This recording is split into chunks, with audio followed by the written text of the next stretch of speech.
I'm taking this privilege because I happen to be representing India in this discussion, India and Indonesia. Of course, more going to be cultural and literary rather than political or otherwise, but certainly you all know that it is our own society from where the literature also originates. Um, well, I take this privilege to welcome Utami, who happens to be, if few of you know, one of the firebrand aggressive, with the aggressive feminine content in her first book itself way back in 1998, which is still has created a lot of flutter and still is being discussed among the literary society as well as even the political and cultural society. Vaguely, we all know, friends, that India, willingly or unwillingly, we share a lot of heritage, we share a lot of history. Unfortunately, what we do not know, that when an Indian goes to Indonesia and all of a sudden accidentally he mentions Mahabharata of Indian origin, the Indonesians feel very hurt because they think that Mahabharata is equally theirs, if not totally theirs. So are the tales of Ramayana as well.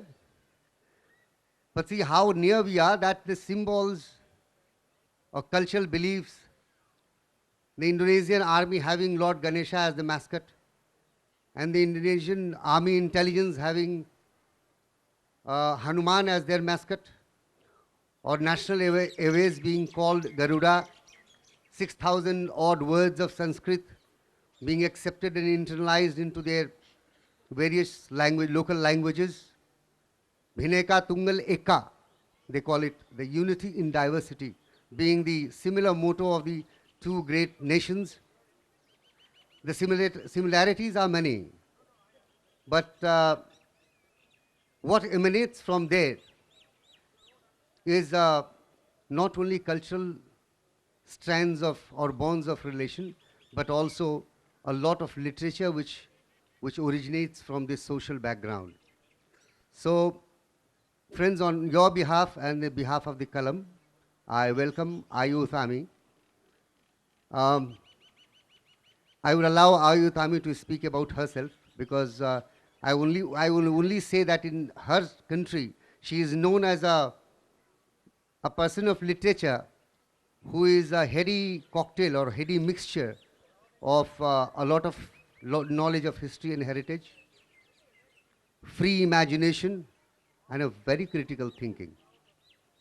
Just the last evening, when I was mentioning to somebody that the moment you come out of Bali and you see a huge, giant kind of a statue of Ghatotkacha, whom they recognize, we unfortunately do not so much, we only hear about Ghatotkacha in tales, in one of those grandmom's tales. Then she says, oh yes, Ghatotkacha with a general's face. Well, you understand the undertone or overtone of the whole thing. So she is as critical as that. She relates with the history and heritage and the symbols with all the modern and contemporary kind of a thinking. First of all, I would invite her to come up with her ideas about our history and heritage, and then we'll go on discussing the literature of hers and Indian as well. Thank you very much. I'm very happy to be here with all the audience and also with MK Singh, because I know MK Singh from a few years behind. He was the director of the Indian Cultural Center in Jakarta, and I think until now he is the best director of the Indian Cultural Center so far we have. I'm very happy to be with MK Singh. And he is also, aside from that, he is a policeman. You don't have to say that. But he writes poetry and he composes lyrics for music. He's amazing. And again, thank you very much for listening and being with us here. Maybe you don't know, maybe most of you or many of you don't really know about Indonesia. Of course, the name Indo comes from India. I mean, it derives from the word India as it understood in the in the European mind. The word Indonesian came from a German anthropologist in defining that area. When India is a continent, can I say a continent, yeah? Indonesia is an archipelago, consists of 5 big islands and like 1,000 more small islands. So it's an archipelago. But for me personally, India always reflects Indonesia. When I think about India, I always reflect about Indonesia because very, yeah, it gives lots of reflection. And maybe later you'll know how much Indian or Sanskrit influence are stay there in our soul. I can start with the state ideology. During the military regime, we call it state ideology, but it's actually a nation foundation called Pancasila. And it is a Sanskrit word. Yeah, it's 5 pillars. It is a Sanskrit word. And the content of the Pancasila is very modern. It is humanity, socialism, democracy, and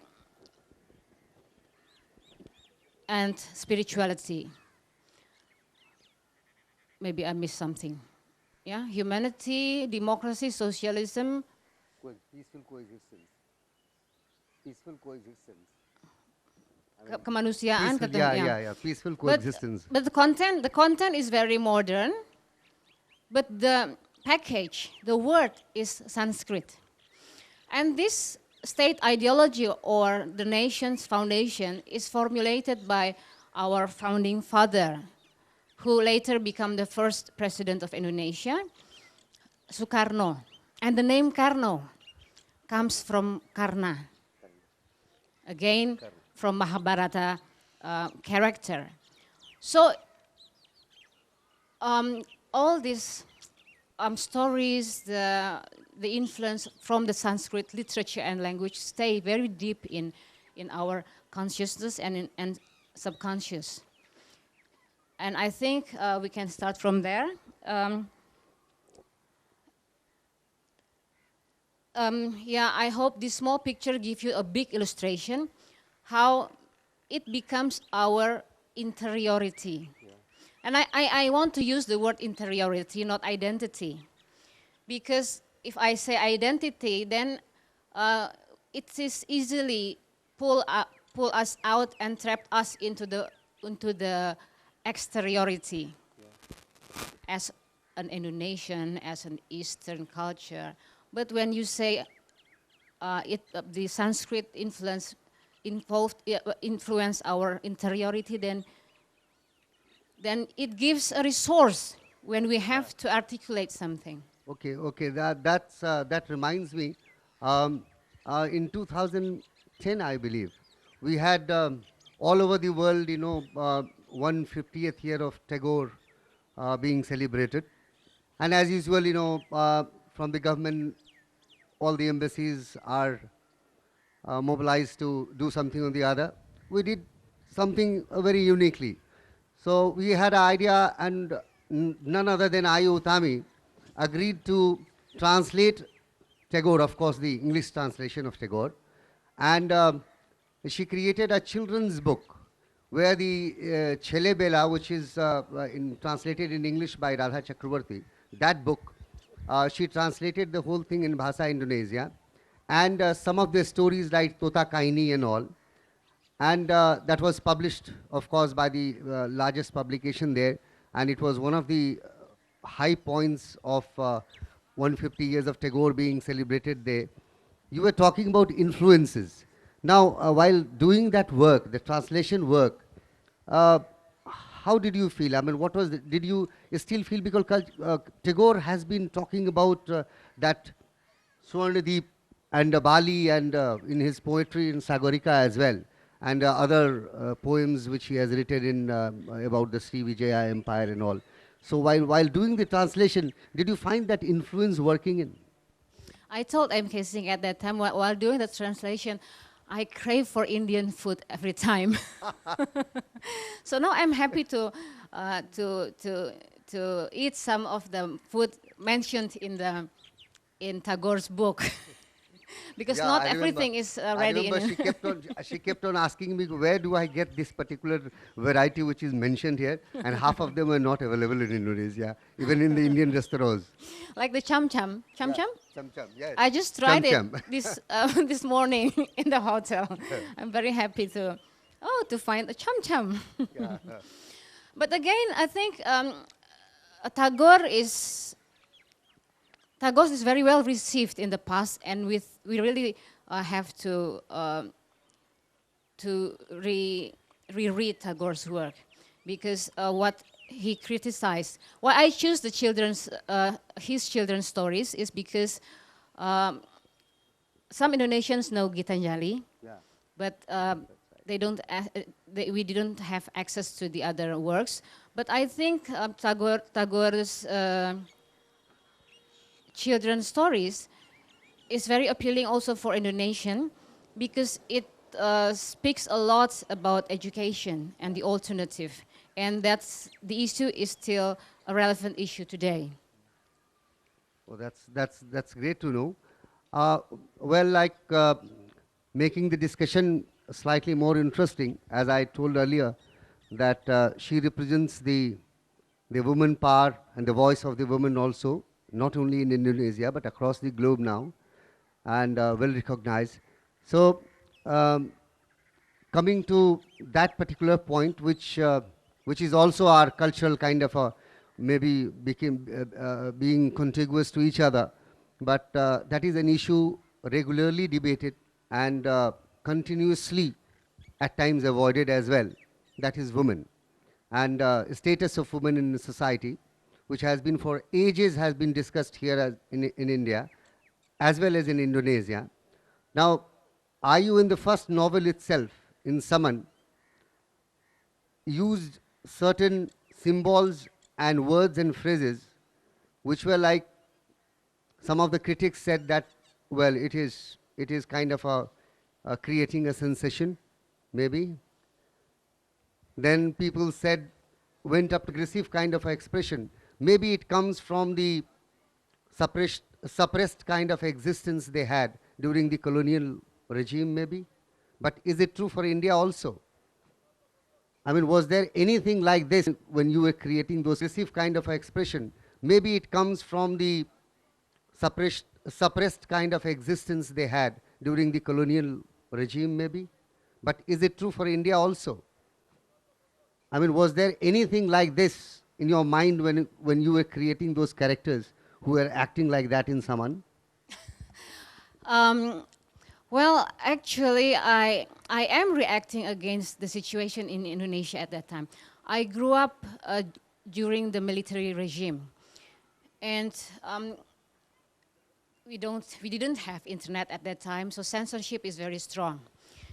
And also the way morality influenced our language. Sometimes it disturbs me since I was a kid.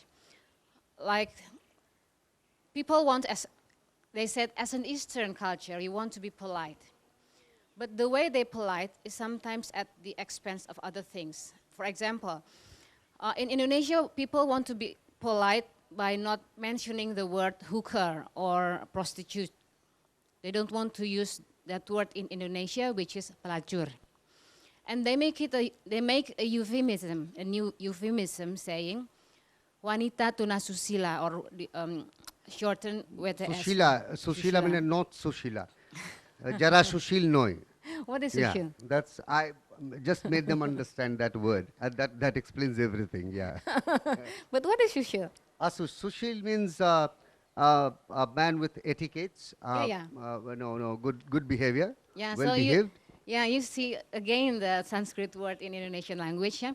So they call it wanita tunasusila. Tuna is, so women without moral, immoral women.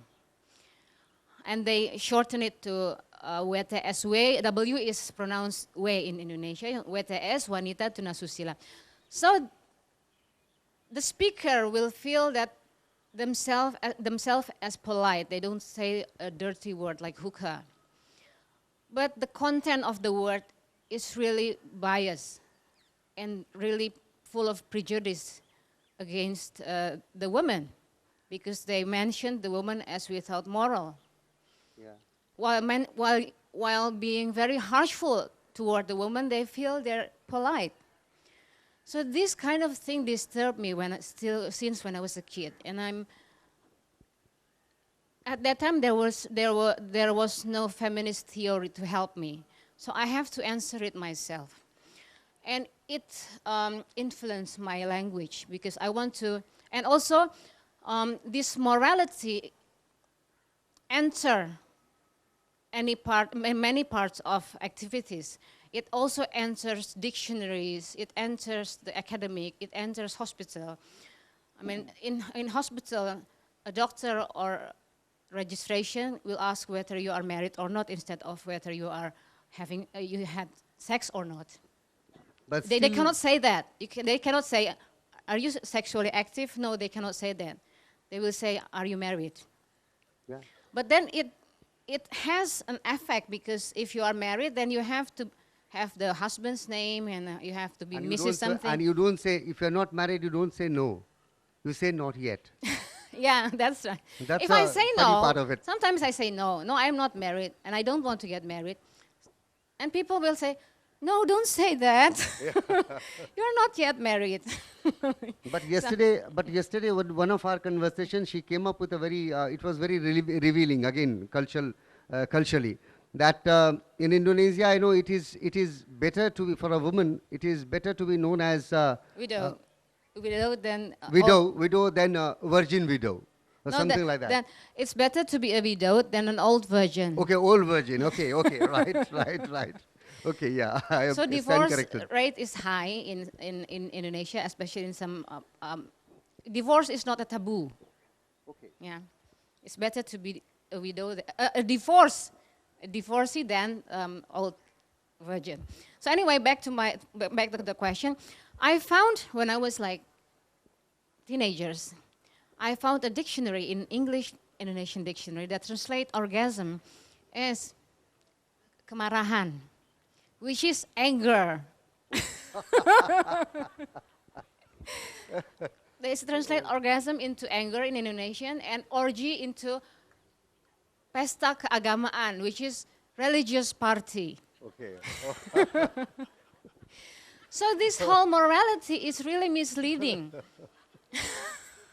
So you have a very angry teacher. He got angry all the time. So knowing that, and it's all over activities. So that's why I choose, in my first book, I choose to have a very direct words. I don't want to use euphemism. I want to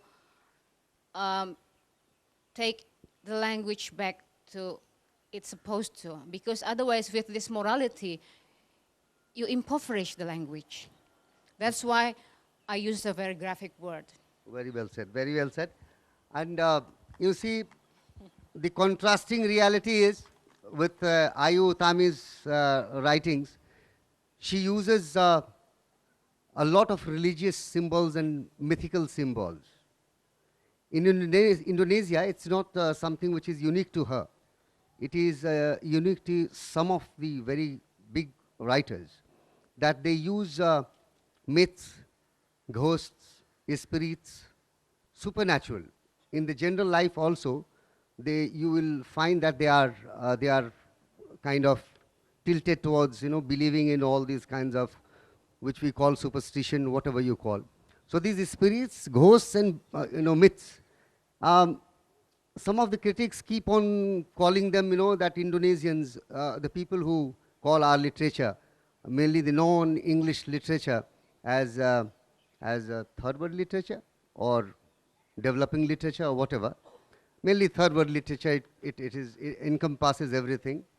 Uh, they keep on saying that it is to kind of create a suspense or to cause us to add something, some kind of a mystified content to the plot of this story, and thereby they tend to undermine the symbolic value as well as the expressions which are coming out of it. Now, I would like you to, I mean, comment on this and react to this, that do you really try to mystify or create a suspense by using them? No, I create a suspense by other things, but And what are those? but I think I always said I realized later after I write several books, I realized that there are three things, three main topics that always come kind of subconsciously in my book. I realized it later, which is first is something about religion or God, or yeah, something like that, God and religion. And the second is sexuality. And the third is irrationality, or something beyond our ration. Well, these three things connect to each other. Sexuality,